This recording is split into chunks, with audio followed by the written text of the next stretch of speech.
After a very long and relatively boring year of a primary, Democrats are finally firing shots in their 2020 election. And with good reason, because for the entirety of the primary, save for one little blip, Joe Biden has been the dominant frontrunner in the race. Plus, when you look at primary states like South Carolina, Nevada, and important Super Tuesday states like California and Texas, Biden's slated to clean up. But it won't be all smooth sailing for him, because if you look at the first two states, the Iowa caucuses and the New Hampshire primary, that's where he's really going to have to eke out a win to get the nomination. Now, Nancy Pelosi might have actually just made that a little bit easier for him. Interestingly enough, this could have been her strategy all along. So as we all know, after Nancy Pelosi rushed through an impeachment investigation that didn't even allow subpoenas go to the court to be enforced, Nancy Pelosi then decided to sit on the articles, refusing to send them over to the Senate. This could have been for one of two reasons. One, Pelosi was genuinely dumb enough to believe Cocaine Mitch would play hardball and actually allow her to assert any sort of leverage over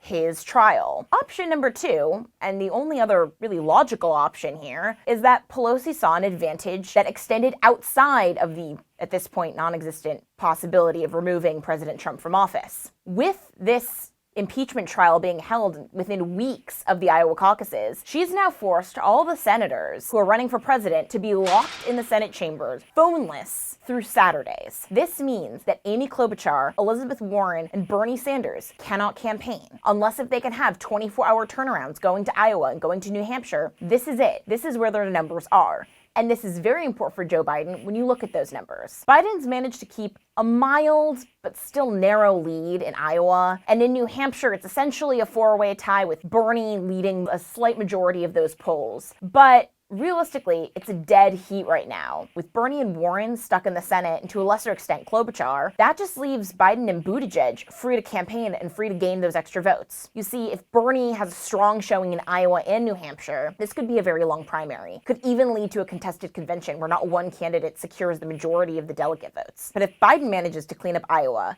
if he manages to clean up New Hampshire, then he's smooth sailing all the way through Super Tuesday.